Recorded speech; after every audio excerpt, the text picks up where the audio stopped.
Today we have two topics. One is burning, quite literally, unfortunately. Russia launched the most massive missile attack on Ukraine since almost 1,000 days of this war. And the second one is Marine Scout sniper Matthew Sampson is in our studio. We celebrate anniversary, 700 days of him fighting in Ukraine, both in trenches and for Ukraine online. And in America, we talk about war, Trump, hope, and money. Good afternoon. These topics in more detail. My name is Henry Keane, and we are UATV English, bringing you the hard truth in easy terms for the whole free world directly from Ukraine. What values Russia is fighting for in Ukraine is clearly seen in a way how Russians are fighting. Explosions were reported early in November 17th in the capital, Kiev, as well as other cities across the country, including Odessa and the Black Sea coast and the city of Zaporizhia. Russia's missile attack targeted power infrastructure across Ukraine, forcing the launch of preventive outages. Russia fired over 120 missiles and drones across Ukraine overnight and in the early morning as Moscow targeted the country's energy grid in an effort to disrupt power supply as winter looms. It was the biggest missile and drone attack on Ukraine since August, with reports of attacks on critical infrastructure in the regions of Lviv, Ivano-Frankivsk and Rivne in the west, as well as in Kryvyi Rih, Vinnytsia, Odessa and Kiev, and all over Ukraine. The massive attack comes as Russia's full-scale invasion of Ukraine grinds towards its day 1,000 of this criminal Russian war of aggression. Russia is expending huge amounts of weaponry and human life to make small but steady territorial gains to the nearly one-fifth of Ukraine it already controls.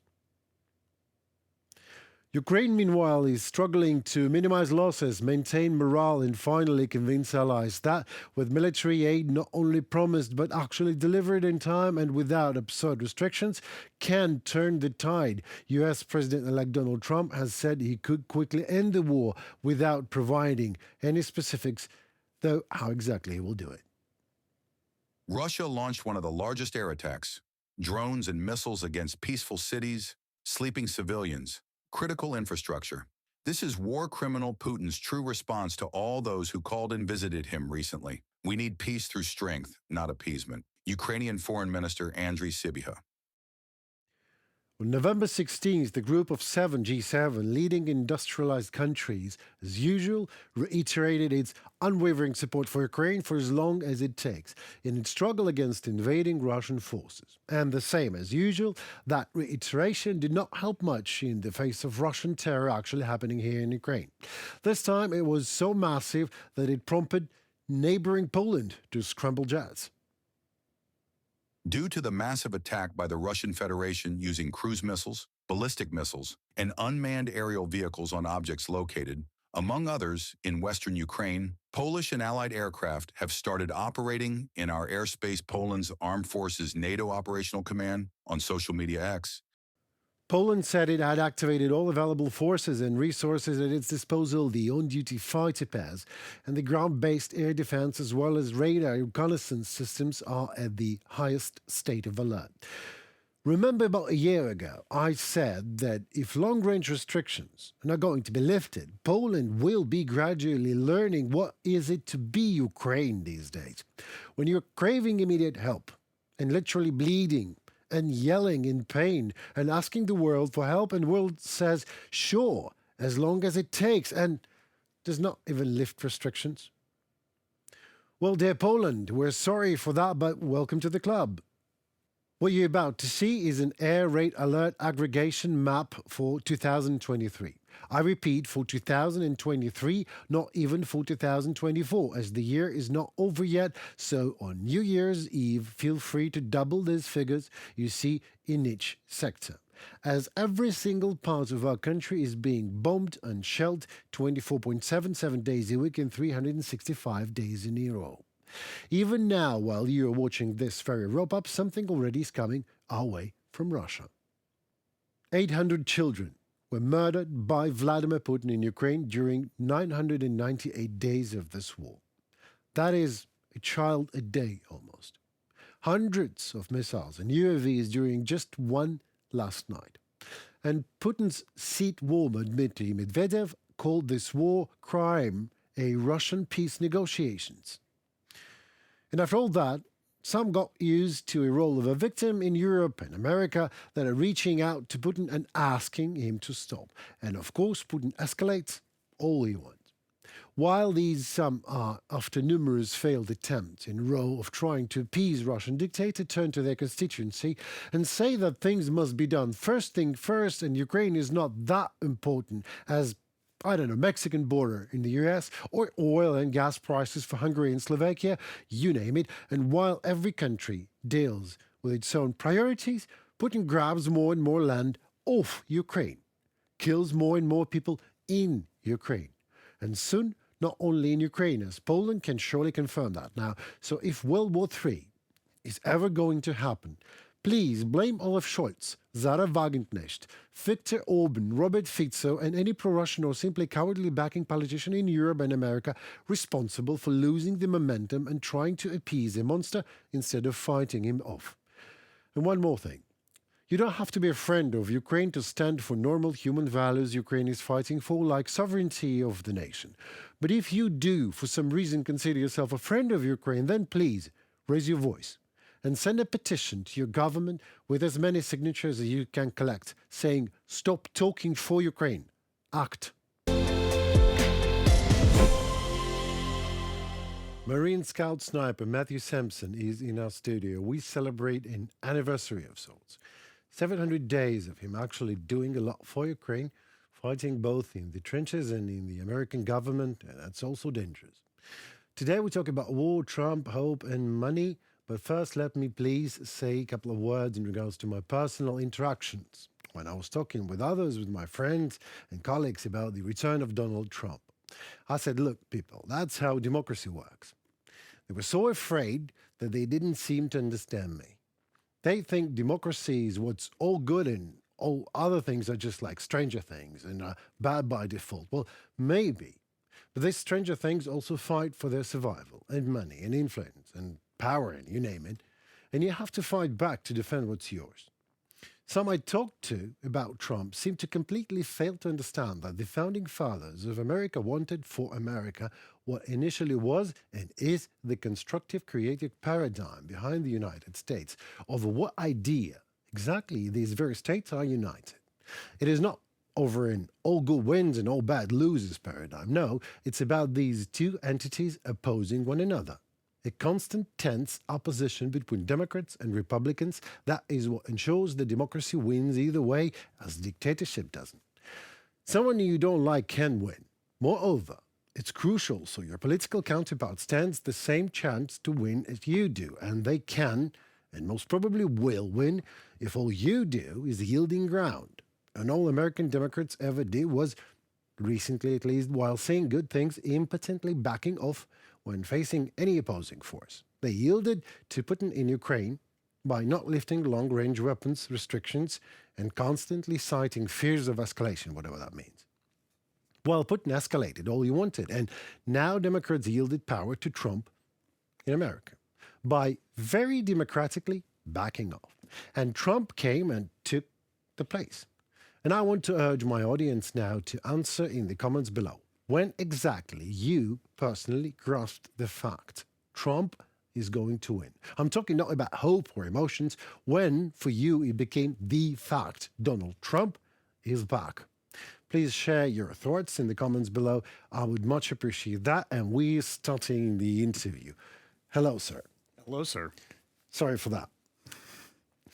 Well, my first question, I know many people that criticize Donald Trump in Ukraine, and some say that it's a disaster. They're very emotional about it and just neglecting the fact. Why exactly this is happening, do you think? Is it not bad for Ukraine and for America? I find that it's actually quite fantastic for Ukraine. That from what I've seen from the evidence, spending time in Ukraine, that Donald Trump has been a pretty good supporter of Ukraine for a very long time. And I think it's easy to argue that Trump did more to support Ukraine than the current Biden-Harris administration did. All right. Well, can you give us an example? That's something that once I got here and started interacting with, who I recently was working for, GUR, which is the military intelligence here in Ukraine, that military commanders instructed me and told me that they're actually physically here receiving weapons under the Trump administration. And that was something that they did not receive anything under the Obama administration, according to them, when the initial invasion happened in 2014, which I found pretty interesting because, according to the Budapest Memorandum, we have a requirement to provide security guarantees to the country of Ukraine. So when this happened in 2014, then unfortunately we kind of dropped the ball on that from the perspective that Ukraine sees as far as how the presidential administration handled the situation. But once Donald Trump took office, then weapons showed up, Stingers and Javelins. And that's something that I've heard some people say, that it was actually the Obama administration that approved those weapons, and that they just by coincidence happened under the Trump administration. And initially, I think that's a fair comment to make, if that's accurate. However, it's in my opinion that it doesn't take multiple years to get some Stingers and some Javelins from U.S. stockpiles into Ukraine. So with the invasion happening in 2014, Donald Trump being elected in 2016, and then taking office in 2017, in my opinion, that's way too long for any administration to take to get weapons physically here. So from just looking at that standpoint, I believe Donald Trump actually should be getting a decent amount of credit that Ukraine is technically sovereign today because they had Western American weapons on 22 February of the invasion. Right. And that's something that is huge, because one of the few things I noticed when all this was happening on the news, when I was watching from America, was Stinger missiles all over the place and javelins right, all over the place, just decimating the Russian military. And that's because of stuff that was sitting here for years, not stuff that was, magically showing up under the Biden administration, which did happen, but much later. And look what's going on right now. Mr. Trump is not yet in the office, and NATO and Europe, everyone is getting ready for a big war, which happened almost 3 years ago, and now we're getting ready to it. Well, it's good. Zelensky and Trump are saying sometimes very similar things. But do you believe that Donald Trump actually understands that Ukraine needs to have an upper hand in any negotiations with dictator Putin? I believe so. I believe that with Trump being quite a businessman, and that being ultimately what his background is when you go into negotiations as a business person, it's my understanding that it's best to have the best upper hand as you possibly can. And with Trump and Zelensky using so many of the similar words, especially recently and publicly, it seems like they're mostly on the same page. Obviously, I have no idea about their personal conversations between the two of them, and your average individual is never going to know how those conversations are going, but at least publicly, they're saying a lot of the same things. So I find it interesting that if you support one, then by default, you should have some amount of support for the other. If you support Donald Trump, then you should have some amount of support for Zelensky as far as having a goal to actually end the war. And if you support President Zelensky, then by default, you should have some support for Donald Trump. And that's something that I believe both sides, both Republican and Democrat, should really take to heart. Because I've seen a lot of emotion on both sides, not just the Democratic side, but I've seen a lot of emotion on the Republican side about specifically the Ukraine issue, and especially with this most recent presidential election. And that's something that I find very interesting in my country, that there's so much emotion going on that for something that should be a more logical argument and decision, and that it should be okay for us to disagree sometimes. Talking about emotions, I've seen a shockwave, and I've seen people shocked by the Trump's returning to the office. Like, there was so much data and so much information, so much evidence about that Trump is going to win gradually, but never collected, never analyzed. And they were shocked, oh my God, what's going on? I mean, the world is on fire. We're all going to die. America is going to fall apart. Ukraine is going to fall apart. We're all on orange fire here. What's going on? I mean, what is going on, Matthew? Do you know why they're neglecting the evidence? I think that it's very easy to ignore some of the logical things that you see in front of you if you've allowed the emotions to really be the forefront of your mind in looking at some important decisions. For me personally, what sealed the deal for me was the debate between Trump and Biden back at the end of June. And that was the one that I found it fantastic, that I believe it was CNN And they gave debates, right? yes, they gave each one of them a very short amount of time to answer questions, and then would just turn off their microphones. And that was fantastic. I think to have no audience for either one of them to play off the audience, which both of them have different strengths and weaknesses with that. And that's something that, for me, looking at the results of that debate, it sealed the deal that in that moment, the Republican candidate, which was Donald Trump, was guaranteed to win the election. But do you believe that some say that, again, Trump is in the office and everything is going to end? America is going to fall apart institutionally, politically, economically. People are really buying tickets for that cruise around the world to wait out the reign of Trump. I mean, this is happening. Yes. People are so afraid. Why? Trump has been there. And we've really seen the evidence that America institutionally works. He has been impeached. He's a convicted felon as well. So the law and order is there, but they are so afraid. Why? Short answer is the Kremlin is bad at a lot of things. One of the few things that they're actually really good at is propaganda and disinformation. And with America being their primary enemy for decades and decades, basically since the end of World War II, during actually parts of World War II, we were only as friendly with them as we needed to be to handle the war with Nazi Germany and also then Japan, that it's extremely effective. So that is the short answer. The longer answer that I see is, in my opinion, my perspective, my country, thankfully, is far too strong and powerful for one man or woman to fix everything that we have, because we have a lot of problems as well, or to destroy everything. And something else that I've heard people say, that with Trump coming back into office, some people, especially females, are feeling less and less safe now, which makes me question if the law enforcement individuals and the people that wear uniforms in the armed forces of the United States military, does that mean that people like us are less effective at our jobs? Does it?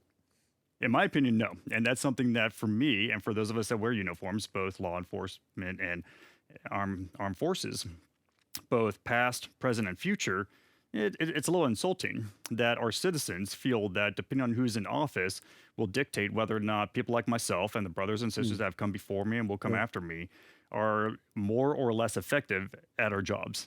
In my opinion, my perspective, we're pretty good at our jobs regardless of whose administration is running the country. So that means that it doesn't really matter in that context if Trump wins, if Harris is in office, Biden, Obama, Bush, Reagan, whoever it is, that individual and their administration, whether it's for 4 years or for 8 years, is incapable of fixing everything, and they're incapable of destroying the country. The country is just too strong for that. And one thing that I love about the country is what you alluded to a little bit earlier, is that we have a two primary party political system. Right. And I think we've seen historically what it looks like when a country and a nation has one primary political system. We've seen that it doesn't really work. We got to see Nazi Germany was one primary political system where you weren't really allowed to have any other political system once they came to power.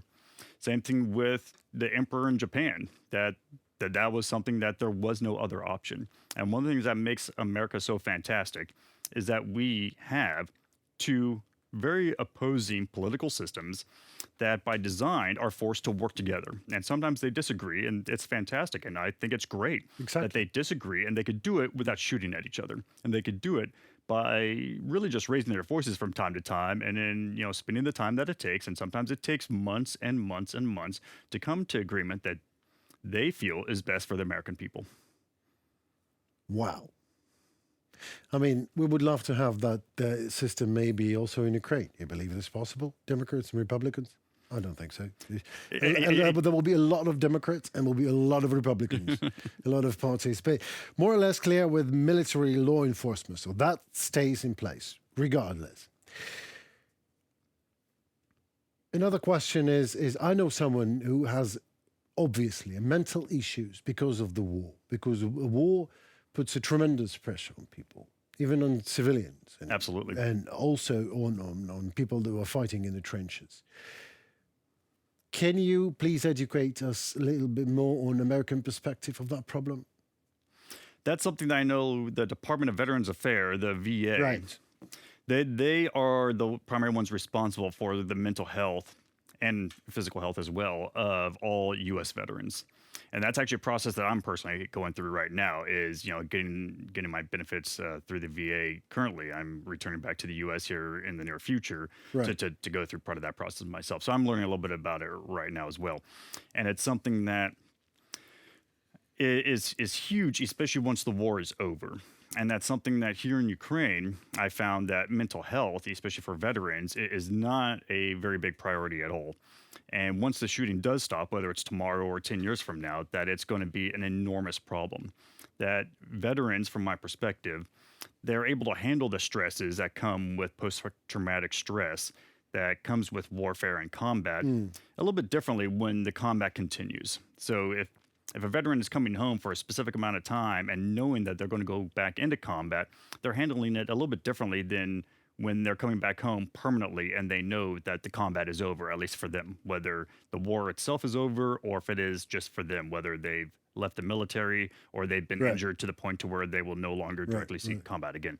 That at that moment, that's where the person starts to find one way or another to either process or completely depress everything that needs to be processed. And that's something that I believe is huge. I know in the US, according to the VA, from 2001 to 2021, a minimum of 6,000 veterans have committed suicide every single year. Jeez.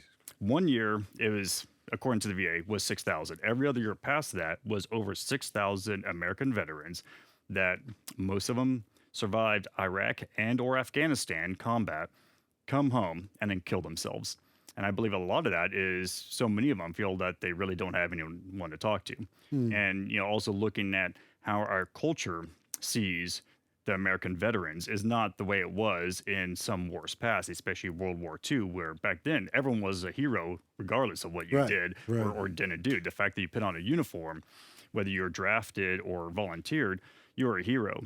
And that is something that kind of adjusted starting in Vietnam and then again during Iraq and Afghanistan. And it was something that I experienced myself where, I'd come home from a deployment and sometimes, some people were very supportive and other people would call me a baby killer.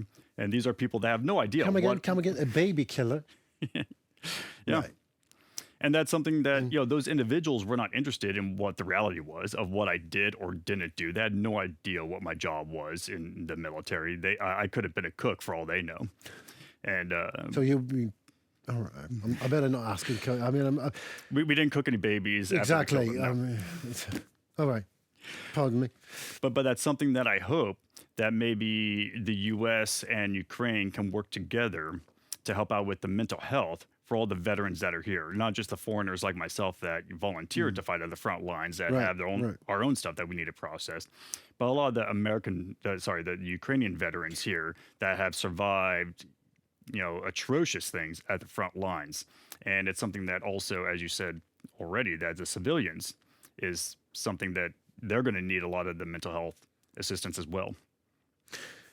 I know that you're leaving now. You've spent 700 days. Over a little bit over 700 days now in total. You've lost brothers in arms. You lost friends. You managed, but you also had a lot of problems, like financial problems, right? Absolutely. How do you manage? How do you do it? I mean, you left your country for another country, but that's the other question I want to ask you. But first of all, if you can just squeeze the sense of your presence here in a couple of sentences, what you been fighting for and what against all this 700 days, more than 700 days? So I came here because I have a passion to help and serve others. And everything I know about Russia is that they do some pretty evil things when they invade a country. And I just felt it was my duty to come over here and do everything I can to help protect the Ukrainian people and use my skills and experience on the front lines if necessary. For the last couple months, I should say the last few months, I'm still fighting for Ukraine. I'm just using my voice instead of my rifle, which means that I'm no longer paid by anybody. The last time I received any kind of salary was in February of this year, 2024. And now it's November. It's been a long time since I've received a salary. So from that point until now, I've lived 100% off of donations. And your average person assumes that I'm still getting paid by either the U.S. government or the Ukrainian government, Or both. or both at the same time. And that's something that's very challenging. During my time back stateside recently, I spent a significant amount of time sleeping in a vehicle on the side of the road or eating just a few times a week because I just didn't have the money. And part of that, unfortunately, was shortly after I got home, my mother died. And my mother didn't have any insurances that would cover, all the costs that she left behind. And some of it was stuff that she left behind as being just a disorganized individual that was battling stage 4 cancer for a very long time, and she just didn't really have the support and help that she needed. And so she left some debt behind that, unfortunately, being her next of kin, I was responsible for. So that was something that I begged hundreds and hundreds of people that I know as acquaintances, some as friends, and very few offered some actual support for that situation. I understand that a lot of my friends and acquaintances do not they do not want to financially support what I'm doing here in Ukraine. And I understand that, and that's fine for them. But it's very interesting to see how many of them would not provide assistance when I was asking specifically. My mother just died. She left a lot of nonsense behind that now I need to deal with financially. Can you please help? And most of them were not interested. It was very interesting for me to see that. Interesting, maybe not the proper term. Let me help you with that. Let my audience, I hope, can help us. Matthew spent not only the time of his life in Ukraine, but money just as well, as you just heard. So I urge Americans that see us support Marine Scout Sniper Matthew Sampson. You can do so through Matthew's website. Just Google Matthew Sampson Ukraine and find a way to support someone who actually does a lot to defend the values that we all say we exercise. So thank you so very much, and thank you, sir. Have a safe trip back home, and glory to you, glory to Ukraine, and God bless America. Thank you. Can we add in some more somewhere in there, because I want to talk more about, I want to ask a few questions about like the personal experiences of you interacting with people and how they feel about We can do it. elections. I'm not sure that it will go in this interview, but I can send it to you. You can use it. Okay. You wanna Because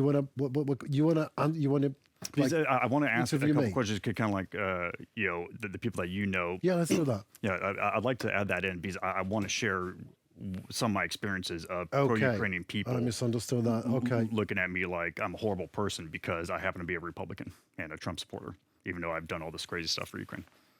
So we could probably add that in maybe. Мы хотим еще немножко записать, посмотрим, пойдет ли это в интервью, но мы хотим, чтобы он хочет это записать, и я постараюсь это в интервью потом вставить. Не очень понимаю как, но попробуем. Он будет задавать мне вопрос сейчас.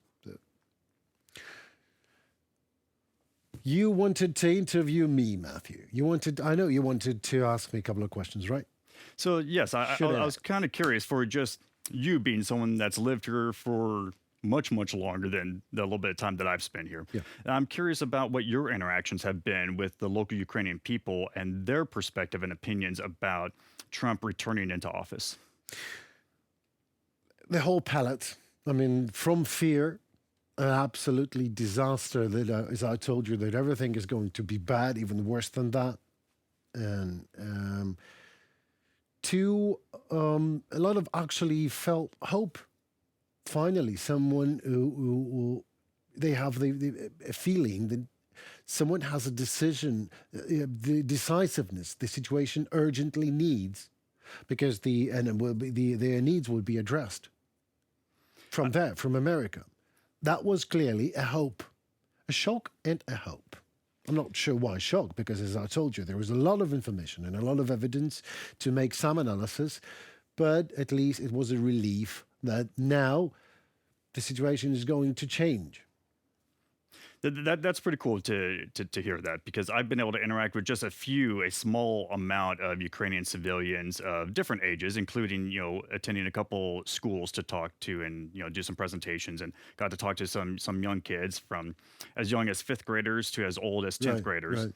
And it was interesting to see that some of them were quite hopeful for the return of President Trump because of what they've been instructed of him providing weapons before this war escalated into a full-scale invasion. So I find that quite interesting. And and nice, that is something that you are also hearing from at least some amount of other locals here, with you being someone that's much more involved and connected than me, especially with me being a full-on foreigner here. Well, the foreigner or not, I mean, the Democrats were certainly yielding ground Absolutely. to an opposing force here in Ukraine. Their ground, their land, their lives every day. And they were waiting because if it's not done in full, it's not done enough, nothing is done. I mean, the Democrats done a lot, but not enough. And that kills the whole deal. It doesn't seal the deal. Nothing is happening. We're sitting. Ukrainians are sitting on a long-range weaponry that they're not allowed to use to save their own lives, and that, I believe, is an excruciating hypocrisy. It definitely can be. So another thing that I'm a little bit curious about, because I've seen it a lot in the U.S., is the differences between a Republican looking at a Democrat as being someone that's wrong about everything in this context of this election, and vice versa, of a Democrat looking at a Republican like they're wrong about everything in the context of this election. Have you seen the same with like Ukrainian people, those that are leaning more towards supporting Trump versus Biden or Harris, where there is that same kind of division of the other person must be somewhat evil if they're going to support Absolutely, it's white and dark and black. It's like that. That's unfortunate. And for you being someone that's more connected in here, why do you think that is? Well, I think that people live here in a constant danger, and they're trying to, anyway, consciously or subconsciously, trying to find a way out of it right now. So they want to have a decision. They want to see the light in the end of a tunnel, and they sometimes are making this light to shine on them, instead of actually analyzing the facts and trying to... Well, I was recently speaking to Ben Hodges, General Ben Hodges, yes, in this very studio, and asked him that some of my colleagues in Ukrainian media, instead of making Trump more an ally, are actually constantly criticizing him, which doesn't work. It just doesn't. He's already there, and we have to work with him. And General Hodges said that this is not your job as a Ukrainian media or any other country's media to make someone an ally. Your job is to shed a light on the events, which I agree if you live in a institutionally working democracy, as the United States of America is. But when you live in Ukraine, dealing with an enemy that not just want to invade you, exercises a genocide against your nation, then if you would have a chance to make an ally out of President of America without being too democratic, then you would have to exercise this chance and to use this option. You better do it. Or don't, and see what happens. I agree. I believe that the office of the President of the United States still deserves an immense amount of respect, no matter who you are, whether you're a U.S. citizen or a citizen of some other nation. So regardless of who that person happens to be and whether they are there for 4 years or for 8 years, that office deserves a lot of respect, along with the Congress that supports the nation and leads the nation along with the assistance and cooperation with the President of the United States and the Oval Office and everything that goes along with that. What's interesting to see is, at least recently, since the election results came in just about less than 2 weeks ago, it seems that at least Putin he's one of the ones that's not taking it seriously, that he is one of the ones that is not respecting the President of the United States. Taking it for granted, all the efforts, whatever, even if someone maybe I don't believe that Donald Trump is doing enough for a just peace in Ukraine, but he's doing something. And Putin is not taking that at all. He's taking it all for granted and escalating. Last night, what happened? Last night, I believe we had, I think, over 120... Over 120 missiles and UAVs, and one of UAVs was shot right over the roof of my home. So it happened. It's happening all over Ukraine every day. It is, but definitely since the election at the beginning of November, there's definitely been an escalation from Russia that it appears that from our perspective here on the ground, just in the capital area, that Putin is not taking the new president seriously. Or I should say the current president, or the incoming and returning president very seriously as far as whether or not Ukraine deserves to be sovereign. And that's something that I hope that our current administration can make an adjustment with if they're willing to do so. Absolutely. And that the returning administration will absolutely do come the 20th of January. And another thing that I noticed that kind of want to speak on is, at least in the U.S., I'm seeing a massive amount of the division of, if you are on the Republican side, you have to look at the Democratic side as being evil. And if you're on the Democrat side, you have to look at the Republican side as being evil. And I find that very unfortunate that there's so much of that going on in the U.S. And from my perspective, it's clear that that's exactly what the Kremlin wants. And the Kremlin has been working on this for decades Division, and right, decades, right. that when you want to target a nation or a people, you don't really target the top. The top is easy to replace, whether it's a dictator, a president, even congressional people, that's hundreds of people to replace, compared to if you target the bottom, which is hundreds of millions, you can't replace hundreds of millions. And that's something that the Kremlin is absolutely known for. One of the examples that I have, and I'm going to share this story humbly, that when I was stateside recently for 6 months, I got to interact with some fantastic individuals. Some, pro-Ukrainian individuals. Some came over as refugees, some that have lived in the United States for many, many years.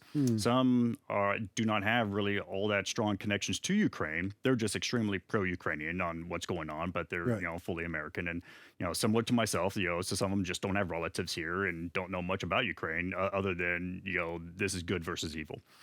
And it's interesting that when I show up in front of them, dressed the way I am right now, with the stories that I share, as some of the stuff that I've been a part of at the front lines, in that moment, I'm some kind of hero, which is flattering. In my opinion, it's the American politician that's the hero of this whole story. But that's their view of me, and that's how they interact with me. Until we start talking about Republican or Democrat, and which way I lean towards, and which way I might vote for, and which candidate that I more support. And Kills everything. absolutely, that when the conversation gets to them asking and me answering Unbelievable. honestly that I'm a registered Republican, Right. and I happen to support the former President Trump for numerous reasons. There was stuff that I saw that he did during his administration previously that I felt was better for America, and stuff that I've learned since being here was very good for Ukraine. So it's who I happen to support, and I just happen to not support the Biden-Harris administration. I have full respect for the administration. It's just not who I want to vote for. That in Which that is your constitutional right. Excuse me. absolutely. Just by the way. And in that moment, I could see it on their face, and sometimes verbal words follow. Yeah, right. That in that moment, I am now considered, this evil, horrible person, and I notice I lose all and complete respect. Now you're a baby killer. Yes. Well, And it's interesting to see that, because now there was a very specific person that I had scheduled a future meeting with. This was maybe about 6 months ago. And I was going to meet with this person in the near future. And we started getting on the same topic. And it was obvious that we're kind of on both sides of it. And I'm very proud of this individual, because this person interrupted themselves to say, before I say what I'm about to say, I want you to promise that you will not cancel the plans that we have to meet each other in the future. And then they shared their opinions, which are different than some of my opinions. And I felt that was fantastic, that was the epitome of what it means to truly be part of the American culture of, we can disagree, and that doesn't mean we need to hate each other. And that disagreement sometimes is okay. And sometimes you're wrong, sometimes I'm wrong, sometimes we are both wrong. But Matthew, we're talking about, sitting around a table and talking about things. But when one country invades another, there's no discussion, isn't it? We can't find a ground. I know we've been talking about the South Koreans and North Koreans. The South Korean, there's a Minister of Unification. That people believe that all Korean Peninsula, and this is one ethnic group, one nation. And but all these narratives coming from the Kremlin that Russians and Ukrainians are the same and one nation, it just doesn't work anymore. Absolutely. Never worked, I believe, but now it's absolutely done with it. We cannot be discussing things and having a different opinion on how exactly you are going to kill me or how exactly you're going to rape my wife and kill my children and burn my house to the ground. There is no discussion. And this is what the politicians in the West are trying to discuss, some of them, doing that Scholzing, Olaf Scholz calls Putin and discusses the way the Russian dictator is going to dictate his ill will upon me here in Ukraine. This is not what is going to happen. Sure. Ukrainians are not going to take it, not going to buy it. And hopefully, again, Trump walking and Trump talking, as we discussed, are two different personalities. And when Trump does things, most of these things are good for Ukraine, somehow. Yes. And Democrats are talking good things, but these things, in the end, or didn't happen at all, or happened not timely. Correct. So and that's something that the current administration, they did some stuff to help Ukraine. And with me spending time at the front lines, right. I was a recipient of some of those aid packages myself, right. where American weapons were coming from America and getting into the hands of Americans to use them the way that we've been trained to use them. But unfortunately, it was all coming way too slow and spread out way too much. And it's something that it seemed like it was an intent almost of just bleeding Ukraine dry. And at no point did I really hear out of the administration personally that there was actually a specific goal in mind as far as the goal is to find a way to actually end the war. The overall narrative was we need to support Ukraine, which I support that narrative.